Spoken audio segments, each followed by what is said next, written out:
Good morning. It is wonderful to be back at the United States Military Academy, the oldest continuously occupied military post in America, as we commission the newest officers in the United States Army. Thank you, General Hagenbeck, for your introduction on a day that holds special meaning for you and the Dean, General Finnegan. Both of you first came to West Point in the class of 1971 and went on to inspire soldiers under your command. You've led this academy to a well-observed recognition. Best college in America.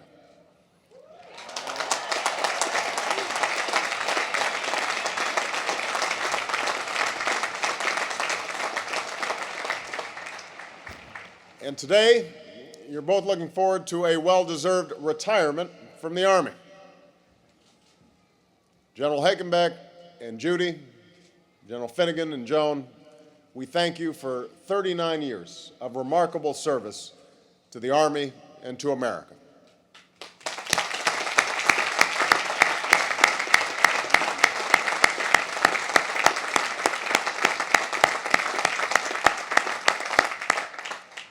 To the Commandant, General Rapp, the Academy staff and faculty, most of whom are veterans, thank you for your service and for inspiring these cadets to become the leaders of character they are today.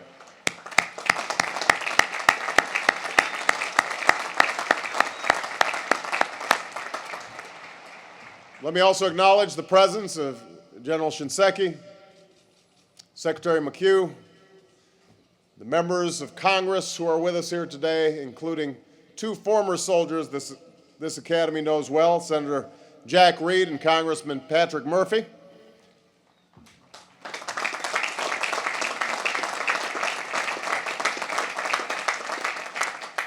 To all the families here, especially all the moms and dads, this day is a tribute to you as well. The decision to come to West Point was made by your sons and daughters, but it was you who instilled in them a spirit of service that has led them to this hallowed place in a time of war. So on behalf of the American people, thank you for your example and thank you for your patriotism.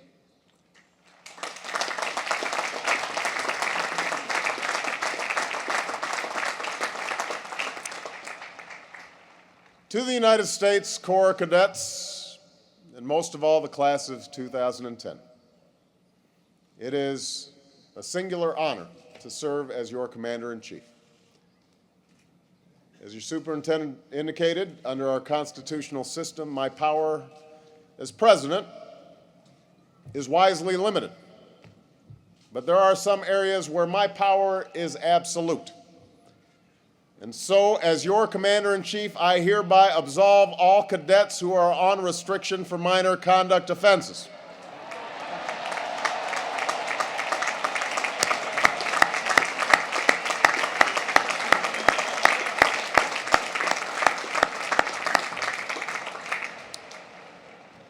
I will leave the definition of minor to those who know better. Class of 2010, today is your day. A day to celebrate all that you've achieved in the finest tradition of the soldier scholar, and to look forward to the important service that lies ahead. You've pushed yourself through the agony of beast barracks, the weeks of training in rain and mud, and I'm told more inspections and drills than perhaps any class before you. Along the way, I'm sure you faced a few moments when you asked yourself, what am I doing here? I have those moments sometimes.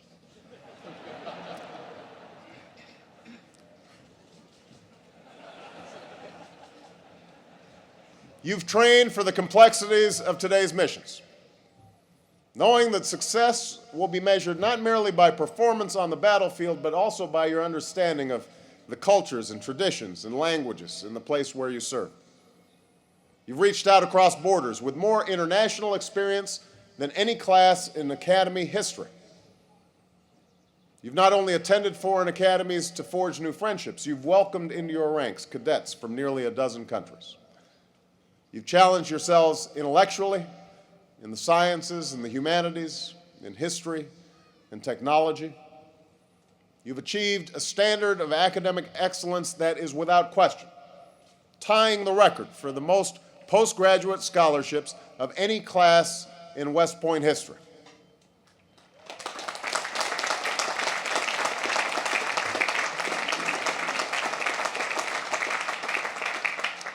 This includes your #1 overall cadet and your valedictorian, Liz Betterbed and Alex Rosenberg. And by the way, this is the first time in Academy history where your 2 top awards have been earned by female candidates.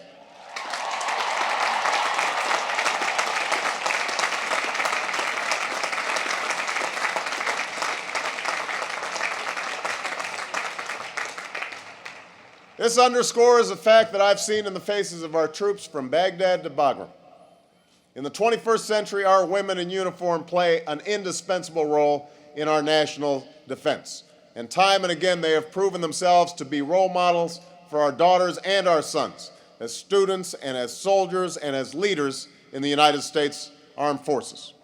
And the faces in this stadium show a simple truth. America's Army represents the full breadth of America's experience.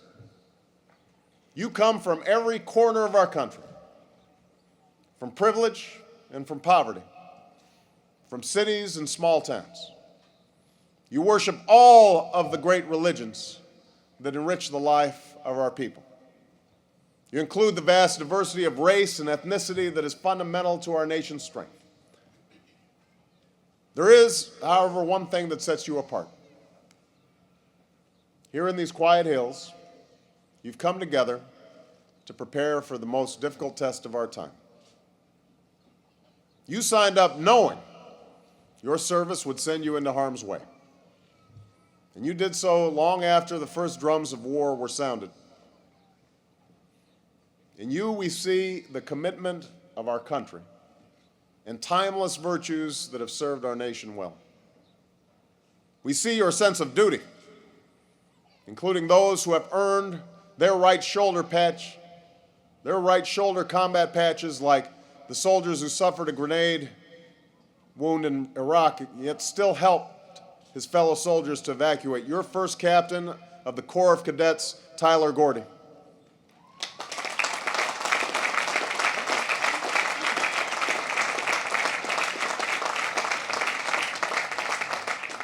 We see your sense of honor in your respect for tradition, knowing that you join a long gray line that stretches through the centuries, and in your reverence for each other, as when the Corps stands in silence every time a former cadet makes the ultimate sacrifice for our nation. Indeed, today we honor the 78 graduates of this academy who have given their lives for our freedom and our security in Iraq and Afghanistan. And we see your love of country, a devotion to America captured in the motto you chose as a class, a motto which will guide your lives of service, loyal till the end.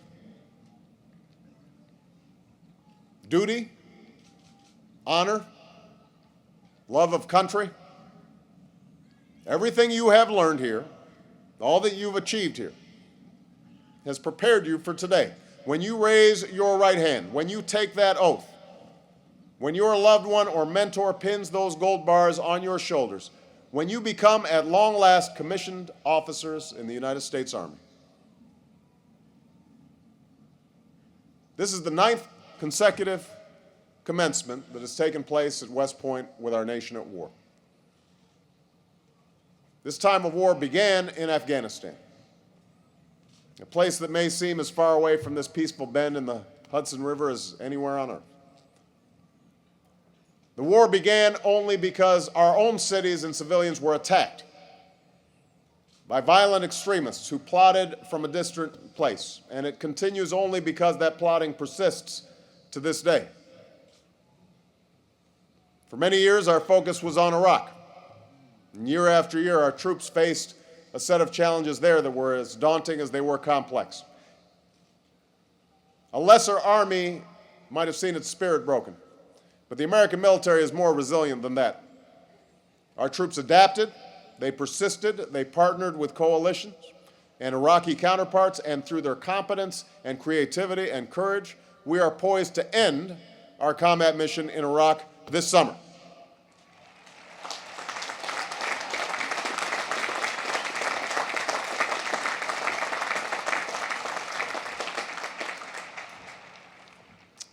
Even as we transition to an Iraqi lead and bring our troops home, our commitment to the Iraqi people endures. We will continue to advise and assist Iraqi security forces, who are already responsible for security in most of the country.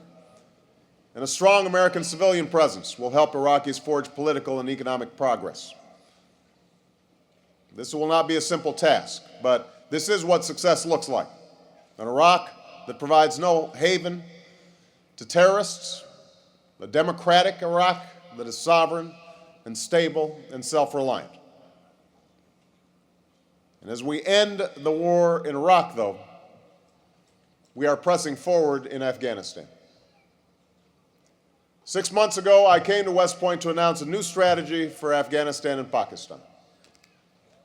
And I stand here humbled by the knowledge that many of you will soon be serving in harm's way. I assure you, you will go with the full support of a proud and grateful nation.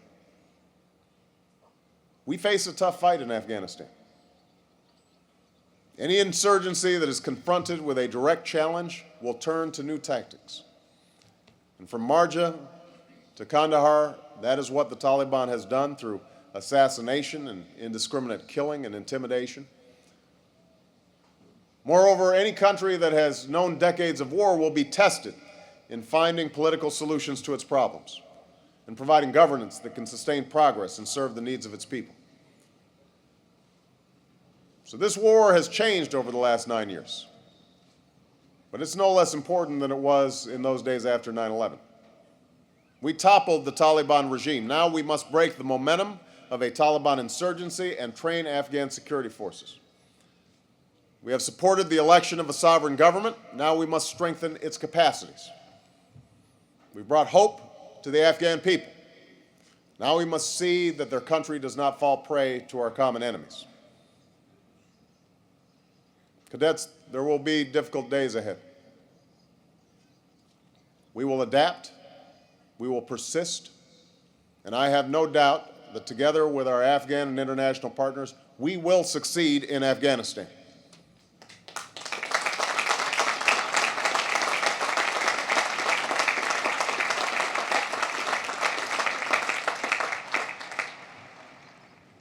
Now, even as we fight the wars in front of us, we also have to see the horizon beyond these wars. Because unlike a terrorist whose goal is to destroy, our future will be defined by what we build. We have to see that horizon, and to get there, we must pursue a strategy of national renewal and global leadership. We have to build the sources of America's strength and influence and shape a world that's more peaceful and more prosperous. Time and again, Americans have risen to meet and to shape moments of change. This is one of those moments. An era of economic transformation and individual empowerment, of ancient hatreds and new dangers, of emerging powers and new global challenges. And we're going to need all of you to help meet these challenges. You've answered the call. You and all who wear America's uniform remain the cornerstone of our national defense, the anchor of global security. And through a period when too many of our institutions have acted irresponsibly, the American military has set a standard of service and sacrifice that is as great as any in this nation's history.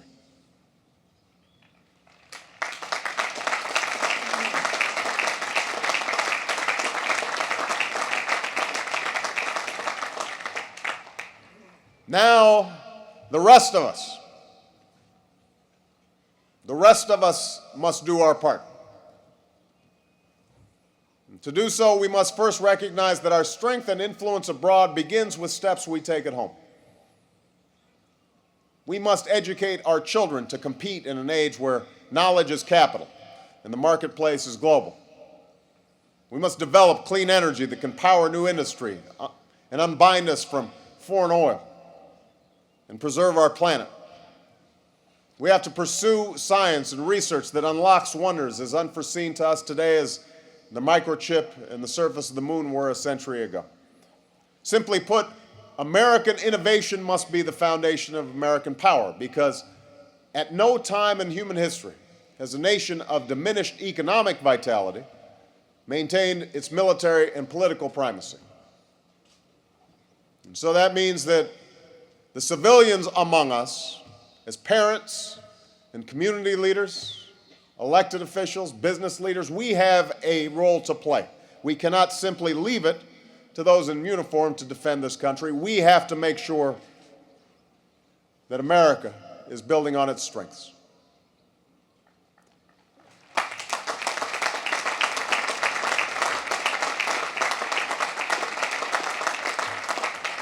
As we build these economic sources of our strength, the second thing we must do is build and integrate the capabilities that can advance our interests and the common interests of human beings around the world. America's armed forces are adapting to changing times, but your efforts have to be complemented. We will need the renewed engagement of our diplomats, from grand capitals to dangerous outposts. We need development experts who can support Afghan agriculture and help Africans build the capacity to feed themselves. We need intelligence agencies that work seamlessly with their counterparts to unravel plots that run from the mountains of Pakistan to the streets of our cities. We need law enforcement that can strengthen judicial systems abroad and protect us here at home. And we need first responders who can act swiftly in the event of earthquakes and storms and disease. The burdens of this century cannot fall on our soldiers alone. It also cannot fall on American shoulders alone.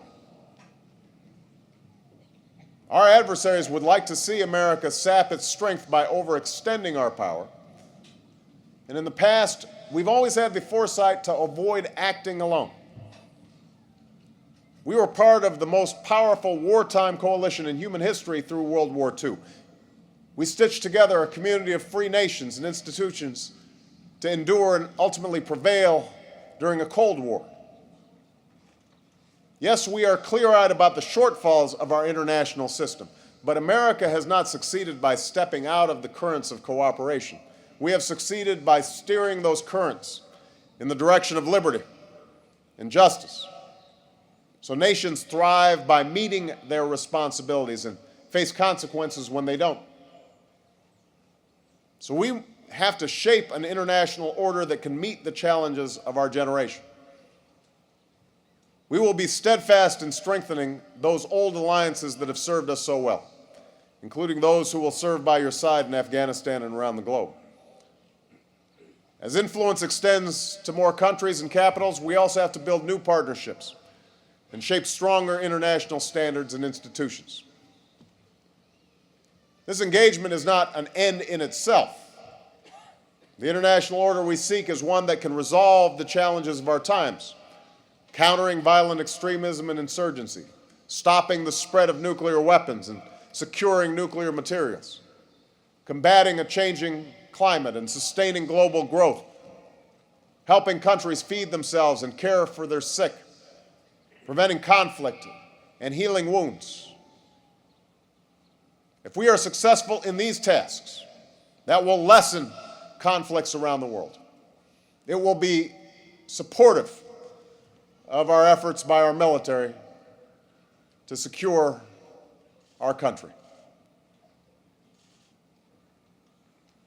More than anything else, though, our success will be claimed by who we are as a country.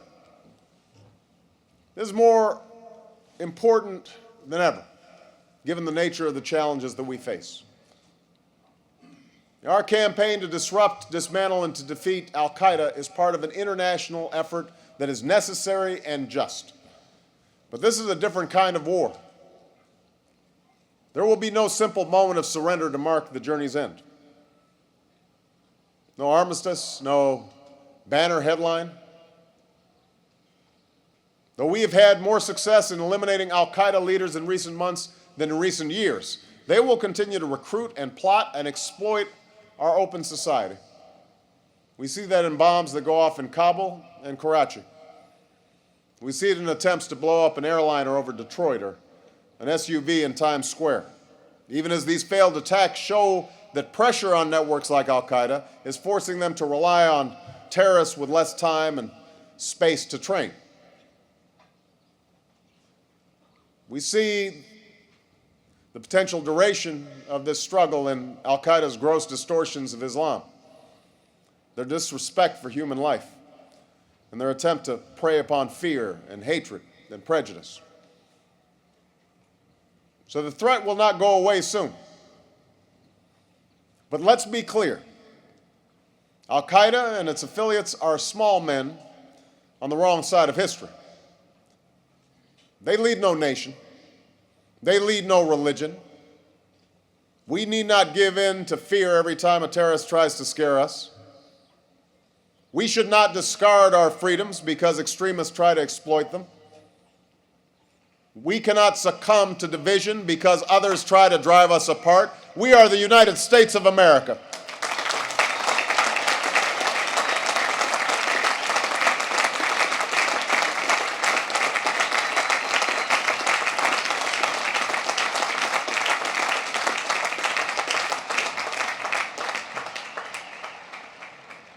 We are the United States of America, and we have repaired our union and faced down fascism and outlasted communism. We've gone through turmoil. We've gone through civil war. And we have come out stronger. And we will do so once more.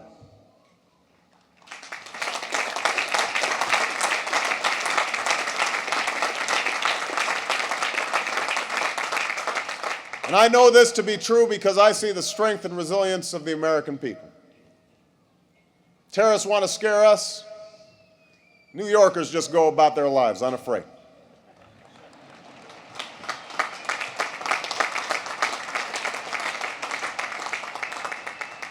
Extremists want a war between America and Islam, but Muslims are part of our national life, including those who serve in our United States Army.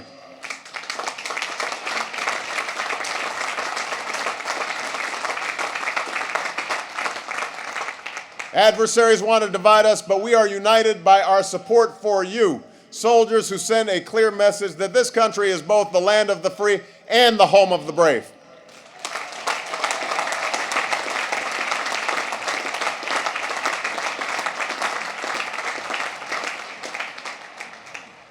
You know, in an age of instant access to information, a lot of cynicism in the news, it's easy to lose perspective in a flood of pictures, in the swirl of political debate. Power and influence can seem to ebb and flow. Wars and grand plans can be deemed won or lost day to day, even hour to hour. As we experience the immediacy of the image of a suffering child or the boasts of a prideful dictator, it's easy to give in to the belief sometimes that human progress is stalled, that events are beyond our control, that change is not possible. But this nation was founded upon a different notion. We believe that all men are created equal, that they are endowed by their Creator with certain inalienable rights, that among these are life, liberty, and the pursuit of happiness. And that truth has bound us together, a nation populated by people from around the globe, enduring hardship and achieving greatness as one people. And that belief is as true today as it was 200 years ago. It is a belief that has been claimed by people of every race and religion in every region of the world. Can anybody doubt that this belief will be any less true, any less powerful 2 years, 2 decades, or even 2 centuries from now? And so a fundamental part of our strategy for our security has to be America's support for those universal rights that form the creed of our founding. And we will promote these values above all by living them through our fidelity to the rule of law and our Constitution, even when it's hard, even when we're being attacked, even when we're in the midst of war. We will commit ourselves to forever pursuing a more perfect union. Together with our friends and allies, America will always seek a world that extends these rights so that when an individual is being silenced, we aim to be her voice. Where ideas are suppressed, we provide space for open debate. Where democratic institutions take hold, we add a wind at their back. When humanitarian disaster strikes, we extend a hand. Where human dignity is denied, America opposes poverty and is a source of opportunity. That is who we are. That is what we do. We do so with no illusions. We understand change doesn't come quick. We understand that neither America nor any nation can dictate every outcome beyond its borders. We know that a world of mortal men and women will never be rid of oppression or evil. What we can do, what we must do, is work and reach and fight for the world that we seek. All of us, those in uniform and those who are not. You know, in preparing for today, I turned to the words of Oliver Wendell Holmes. Reflecting on his Civil War experience, he said, and I quote, "To fight out a war, you must believe in something and want something with all your might. So must you do to carry anything else to an end worth reaching."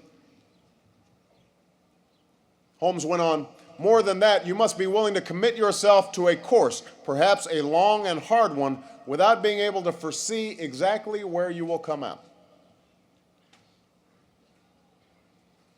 America does not fight for the sake of fighting. We abhor war.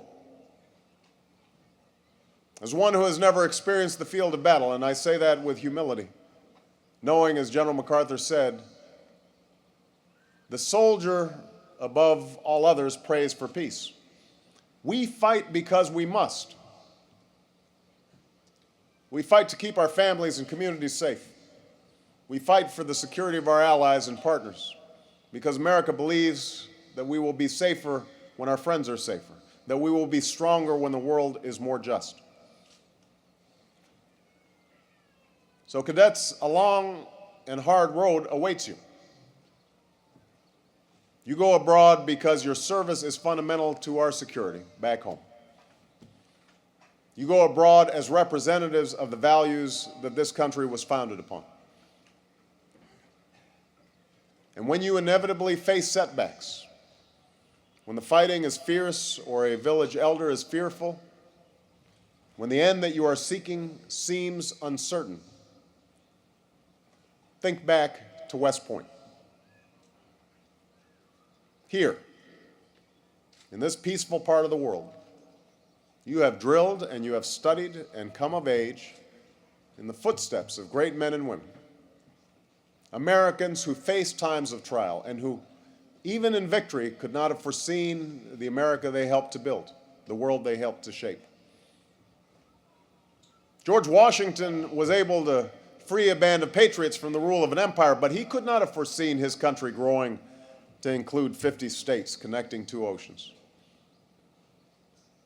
Grant was able to save a union and see the slaves freed, but he could not have foreseen just how much his country would extend full rights and opportunities to citizens of every color. Eisenhower was able to see Germany surrender and a former enemy grow into an ally, but he could not have foreseen the Berlin Wall coming down without a shot being fired. Today it is your generation that has borne a heavy burden. Soldiers, graduates of this academy like John Mayer and Greg Ambrosia, who have braved enemy fire, protected their units, carried out their missions, earned the commendation of this Army and of a grateful nation. From the birth of our existence, America has had a faith in the future, a belief that where we're going is better than where we've been, even when the path ahead is uncertain. To fulfill that promise, generations of Americans have built upon the foundation of our forefathers, finding opportunity, fighting injustice, forging a more perfect union. Our achievement would not be possible without the long gray line that is sacrificed for duty, for honor, for country. And years from now,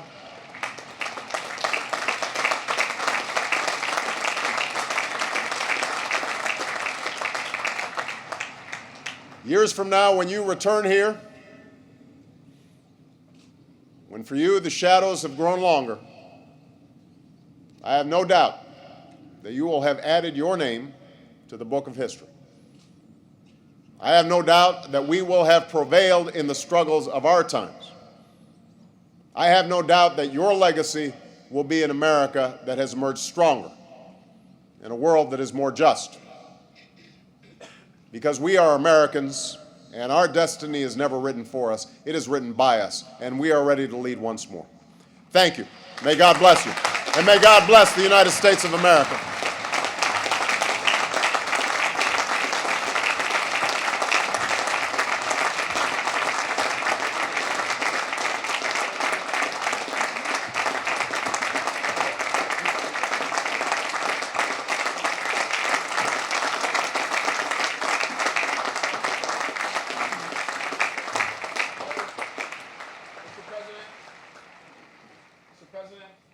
Thank you for coming to West Point, the nation's premier leadership institution. On behalf of the class of 2010, thank you for your leadership and your remarks. Loyal to the end.